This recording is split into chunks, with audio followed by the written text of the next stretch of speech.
വിളക്ക് കത്തിക്കുന്ന സമയത്ത് വിളക്കിലെ എണ്ണ തലയിൽ തേക്കാറുണ്ടോ?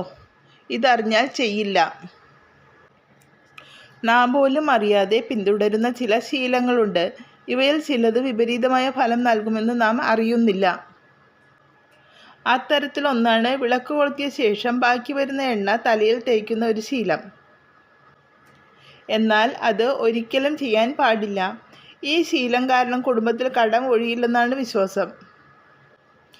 കൂടാതെ എണ്ണ വസ്ത്രത്തിലും തേക്കരുത്.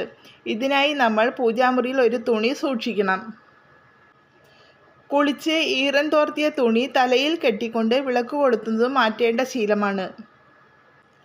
വിളക്ക് കൊളുത്തുമ്പോൾ പലതും ശ്രദ്ധിക്കാനുണ്ട്. എപ്പോഴും കുറഞ്ഞത് 2 തിരിയെങ്കിലും ഇടണം. 5 തിരിയിട്ട് ഭദ്രദീപം തെളിച്ചാൽ കുടുംബത്തിൽ ധനസമൃദ്ധിയും ഐശ്വര്യവും ഉറപ്പാണ്. 4 ദിക്കിലേക്കും കുബേരൻ്റെ വടക്ക് കിഴക്ക് ദിക്കിലേക്കും 5 തിരിയിട്ട് ദീപം തെളിയിച്ചാൽ ഉത്തമം. കിഴക്കോട്ടും പടിഞ്ഞാറോട്ടും ദർശനമായി വിളക്ക് കൊളുത്താം. ഇത് ആരോഗ്യം, മനഃശാന്തി നൽകും, കടം ഒഴിയും. തെക്ക് ദിക്കിലേക്ക് വിളക്ക് തെളിയിച്ചു വയ്ക്കുന്നത് ദൗർഭാഗ്യകരമാണ്. ഇത് വീട്ടിലേക്കുള്ള ഐശ്വര്യത്തെ തടയുമെന്ന് പറയപ്പെടുന്നു.